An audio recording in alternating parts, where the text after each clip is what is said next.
नमो तस् भगवतो अरहतो सम्मा सम्बुद्धस्स। नमो तस् भगवतो अरहतो सम्मा सम्बुद्धस्स। नमो तस् भगवतो अरहतो सम्मा सम्बुद्धस्स।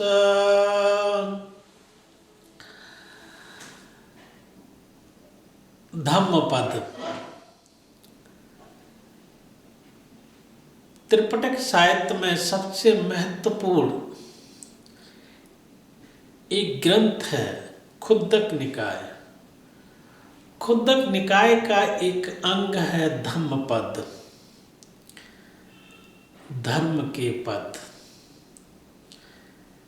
ये बहुत विश्वविख्यात धम्मपद किताब है। भगवान ने कुशल और अकुशल कर्मों को देख करके व्यक्तियों की गति और दुर्गति के बारे में जहाँ जहाँ उपदेश किए हैं और उन उपदेशों का यहाँ संकलन किया हुआ है जो बहुत ही महत्वपूर्ण है। गति क्या होती है, चित्त की चंचलता, चित्त से ही व्यक्ति के दुर्गति और सुगति दोनों ही निर्भर होती है। तो चित्त की पवित्रता के बारे में बुद्ध ने सबसे ज़्यादा जोर दिया है। और चित्त के द्वारा, जिसको हम मन कहते हैं, जिसको हम माइंड कहते हैं, उसके द्वारा ही किए गए कर्म फल बनते हैं।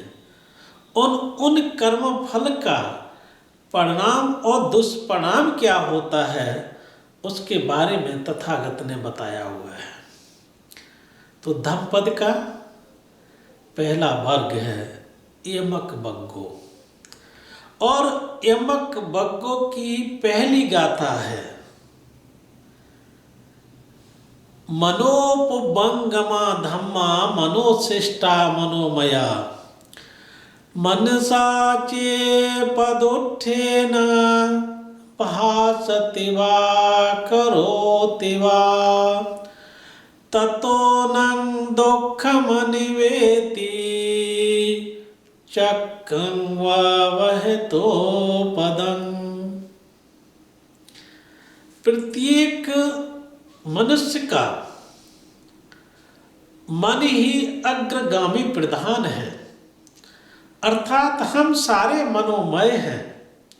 मनोपबंगमा धम्मा मनोशिष्टा, मन ही श्रेष्ठ है। मनोशिष्टा मनोमय, और हम सारे लोग मनोमय हैं। मनसा चे पदोत्थेन, मन से बोला गया या वचन से बोला गया किस पर पदोत्थेना भासते वा करत, गलत या दुष्प्रचार या दुष्ट वचन से बोला गया या भाषित किया गया। मनसा चे पदोत्थेना भासते वा करोते वा, बोला गया या किया गया। चक्कं वह वहतो पदं, उस व्यक्ति की जो गति है, उसका जो कर्म फल है वो कैसे चक्कं वह वहतो पदं। जैसे बैलगाड़ी के पीछे बैल गाड़ी का चक्का हमेशा पीछे पीछे लगा रहता है, ये दुख का परिणाम है। मनोपबंगमा धम्मा मनोशिष्टा मनोमया। मनसा चे पदोत्थेन भासति वा करोति वा ततो नं दुःखमनिवेति चक्रं वा वहतो पदं। मन ही अग्रगामी प्रधान है, मन ही हम सभी मनोमय हैं। मन मन से बोला गया वचन और या किया गया कर्म उस व्यक्ति के पीछे उसी तरह से दुख लगा रहता है जैसे बैलगाड़ी के पीछे गाड़ी का चक्का। एक समय की बात है, भगवान श्रावस्ती में वर्षावास कर रहे थे। उसी समय चक्रपाल नाम के एक उपासक गृह त्यागी होकर के बुद्ध शासन में प्रविष्ट हो जाता है, अर्थात भिक्षु बन गया। और भिक्षु बनने के बाद वह व्यक्ति अरहत्त को प्राप्त हो जाता है। अरहत्त प्राप्त होने के बावजूद भी दोनों आंखों से अंधे हो गए। अंधे हो गए और वर्षावास के समय में वो प्रज्ञाचक्षु से अपने आप को सारी क्रियाओं में करने में आसानी होती थी, लेकिन जब शाम को वो संक्रमण के लिए टहला करते थे तो अनजाने में उनके पैर से छोटे मोटे कीड़े दब करके मृत्यु को प्राप्त हो जाते थे। भिक्षुओं ने देखा कि चक्रपाल अरहत हैं, फिर भी वो अंधे क्यों हो गए, उनकी ये गति क्यों हुई, इसका कारण जानने के लिए भिक्षु लोग ने जाकर के भगवान से कहा कि हे भगवान, चक्रपाल अरहत हैं, लेकिन उसके बावजूद भी इस अवस्था में उनकी दोनों आंखें चली जाना, वो आंख से अंधे हो गए, इसका कारण क्या है? भगवान तो सर्वज्ञाता है, इस ब्रह्मांड की किसी भी चीजों से बुद्ध अछूते नहीं हैं, सभी चीजों को जानते हैं। तो भगवान ने आनंद से कहा, हे आनंद, भिक्षुओं को आमंत्रित करो और एक संतागार में इकट्ठा करो। आनंद ने भिक्षुओं को आमंत्रित किया और एक संतागार में इकट्ठा हुए, और इकट्ठा होकर के तब भगवान ने चक्रपाल की पूर्ण जन्म में किए हुए कार्यों के बारे में बताया। भगवान ने कहा, ये चक्रपाल जो भिक्षु हैं, इसके पूर्व में ये एक बहुत अच्छे वैद्य हुआ करते थे, लेकिन उस समय इनके पास बहुत लोग आया करते थे और इनके द्वारा दी गई दवाइयों से सारी व्याधियां खत्म हो जाती थी। बहुत फेमस ये वैद्य थे। उसी समय एक स्त्री आती है इनके पास में और इनको लालच देती है कि हे वैद्यराज, मैं दोनों आंखों से अंधी हो गई हूं, अगर आप मुझे ठीक कर दें तो आपकी मन चाहे चीजों में आपको देने के लिए तैयार हूं। मनुष्य तो मनुष्य है, मनुष्य की अपनी प्रवृत्ति, अपना स्वभाव होता है। तो वैद्यराज ने उस स्त्री से कहा कि ठीक है, मैं तेरी दोनों आंखों को ठीक कर दूंगा और पुनः तू इस संसार को देखना शुरू कर देगी, लेकिन तेरी मेरी जो शर्त होगी, तो ठीक होने के बाद उस शर्त को ईमानदारी के साथ में निभाएगी। स्त्री बहुत चालाक थी, उसने अपने स्वार्थ के कारण से हामी भर दी। वैदराज उस स्त्री का इलाज करना शुरू कर दिए और तन्मयता के साथ में उस स्त्री का इलाज किया।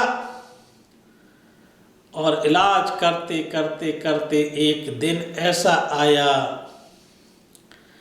कि वो स्त्री की आंखें ठीक हो गई, उनमें रोशनी आ गई और वो इस पुनः संसार में देखना शुरू कर दी। जब वो संसार में देखना शुरू कर दी, उसकी रोशनी आ गई, आंखें ठीक हो गई, तो मन तो परिवर्तनशील है, चंचल है। तो वो स्त्री अपने अधिष्ठान पर, अपने दिए गए वचन पर अड़िग रह नहीं पाई और उसने वैद को दिया गया अपने वचन को तोड़ दिया। तो जब तोड़ दिया तो वैदराज को थोड़ा सा क्रोध मन में आया और एक दिन पुनः किसी कारणवश वो स्त्री वैदराज के पास में आती है, कहती है कि वैदराज, मेरी आंखों में पुनः ऐसी समस्या होने लगी है, आप कुछ अच्छी सी दवा दे दें जिससे ये और ठीक हो जाए और अच्छे से देख सके। तो वैदराज को पहले से ही गुस्सा था कि इस स्त्री ने जो हमको वचन दिया था, उस वचन के साथ जब इसने संसार को देखना शुरू कर दिया तो इसने अपने वचन को तोड़ दिया और भूल गई। ये बहुत ही दुष्ट प्रवृत्ति की स्त्री है, अब मैं इसका इलाज नहीं करूंगा, अगर करता भी हूं तो एक ऐसा इलाज करूंगा कि ये पुनः अंधी हो जाए। तो क्रोध में के आवेश में आकर के वैदराज ने पुनः उस स्त्री को ऐसी दवा दे दी कि जिससे डालते ही उसकी आंखों की रोशनी पुनः चली गई। वो ले जाती है, वैद्य के द्वारा दी गई दवाई का प्रयोग करती है और जब अपने आंखों में डालना शुरुआत करती है तो उस स्त्री की रोशनी पुनः गायब हो जाती है, अर्थात वो अंधी हो गई। जब वो अंधी हो गई तो एक चर्चा का विषय बन गया कि जिस वैदराज ने इस स्त्री को ठीक किया था, उसी वैदराज ने इस स्त्री को आज पुनः अंधा बना दिया। ये काम, ये राग, ये मोह, काम लालसा के तहत किया गया ये दुष्परिणाम है कि जो अगर आप दुष्ट मन से किसी काम को करते हैं या बोलते हैं तो आपके पीछे दुख उसी तरह से लगा रहेगा जैसे बैलगाड़ी के पीछे गाड़ी का चक्का। तो उन्होंने अपने पूर्व जन्म में अपने स्वार्थ के लिए मन दूषित के साथ में उस स्त्री का पुनः अंधा बना दिया था। जो उनका कर्म फल था, जो विपाक फल है, निरंतर वो उस बैलगाड़ी के चक्के की तरह पीछे पीछे पीछे पीछे चला आया। इसलिए जब तक मनुष्य अपने कर्म फलों को भोग नहीं लेता है तब तक उसकी मुक्ति नहीं होती है। तो ये भव चक्र है, ये पुनर्भव है, निरंतर मनुष्य के पीछे दुख की तरह इसी तरह से लगा रहता है। तो वो भी उसी तरह से कर्म फल जो उन्होंने बीज अपने मन में बोया था, जिसको अंकुरित किया था, वो निरंतर पीछे पीछे दुख की तरह लगा रहा और इस जन्म में चक्रपाल भिक्षु बना, चक्रपाल महास्तिविर अरहत हुए, लेकिन फिर भी जो कर्म फल है उनके द्वारा कर्म फल जो गलत किया गया था, दुष्विचार के साथ किया गया था, मन की दुष्टता के साथ किया गया था, वो पीछे पीछे लगा रहा। अरहत होने के बावजूद भी उस कर्म फल से मुक्ति पाने के लिए को भी चक्रपाल को इस जन्म में अंधा होना पड़ा है। इसलिए भगवान ने कहा कि मनुष्य कर्म प्रधान है, यहाँ कर्म की प्रधानता है, इसलिए मन और वाणी और काया की पवित्रता से ज़्यादा महत्वपूर्ण है मन की पवित्रता। मन अगर आपका शुद्ध है तो वाणी भी शुद्ध है और काया भी शुद्ध है। इसलिए आवश्यकता है कि मन को पवित्र बना करके रखें। आज पूरे भारतवर्ष की जो स्थिति है, मन के प्रति किसी व्यक्ति की कोई अच्छी सोच नहीं रहती है। इसकी पवित्रता के लिए कोई व्यक्ति काम नहीं करता है। हर व्यक्ति वाणी और काया की शुद्धता के लिए लगा रहता है। अरे भाई, जब तक आपका मन पवित्र नहीं होगा तो वाणी आपकी कभी पवित्र नहीं हो सकती है। ये आपका शरीर कभी पवित्र नहीं हो सकता है। ऊपर की गंदगी के लिए आप सुबह शाम नहा लीजिए, शैम्पू से नहा लीजिए, बहुत सारी चीज़ें साबुन से नहा लीजिए, वो शुद्ध निकल जाएगी। लेकिन मन के अंदर और इस काया के अंदर में जो गंदगी भरी पड़ी हुई है वो कैसे निकलेगी? और जब तक वो नहीं निकलेगी तब तक ये जो आपका कर्म फल का जो बीज है अंकुरित रहेगा और इस भव चक्र में निरंतर आपका आवागमन लगा रहेगा। इसलिए आवश्यकता है कि अच्छा बीज बोएं। किस प्रकार का? मैत्री रूपी, करुणा रूपी, मुदिता रूपी बीज को बोएं। भाई बंधुत्व की भावना के साथ जिए, सद्विचारों के साथ में जिए, मन की पवित्रता के साथ में जिए। और जब आप इस तरह का बीज मन में बोएंगे तो जो आपके कर्म फल हैं, चाहे वो दुष्परिणाम के हों या शुभ परिणाम के हों, उनका बीज जैसा आप उत्पन्न करेंगे उसी अनुसार से कर्म फल मिलेंगे। इसलिए आपके द्वारा किए गए कर्म का फल आपको ही प्राप्त होगा। कोई व्यक्ति दूसरा प्राप्त नहीं हो सकता है, किसी दूसरे को नहीं मिल सकता है। इवन आपके जो द्वारा किए गए कर्म का भागीदार आपके बेटे नहीं हो सकते हैं, आपकी बेटी नहीं हो सकती है, आपके माता पिता नहीं हो सकते, कोई सदस्य नहीं हो सकता है। जैसा आप बीज बोएंगे उसी अनुसार से काटेंगे। इसलिए बुद्ध ने कहा कि मन की पवित्रता ज़्यादा महत्वपूर्ण है वाणी और काया की। इसलिए बुद्ध ने कहा कि मनोपबंगमा धम्मा, कि सारे मनुष्य मनोमय हैं। हमारा मन ही अग्रगामी प्रधान है, यही हम सारे मनोमय हैं। हम जो कुछ भी करते हैं मन के अनुसार से ही करते हैं। और इस पृथ्वी पर जितने भी मनुष्य हैं सब मन के ही गुलाम हैं। मन जैसा हमारा कहता है उसी तरह से हमारी इंद्रियां, ये हमारा शरीर काम करता है। इसलिए दुष्ट वचन से बोला गया या किया गया कार्य, हाँ, वो दुख का कारण होता है, जैसे बैलगाड़ी के पीछे गाड़ी का चक्का। इसलिए अच्छे विचार से करेंगे कार्य और अच्छे विचार से बोलेंगे तो मन वाणी काया की शुद्धता रहेगी और उसका हमको शुभ परिणाम मिलेगा।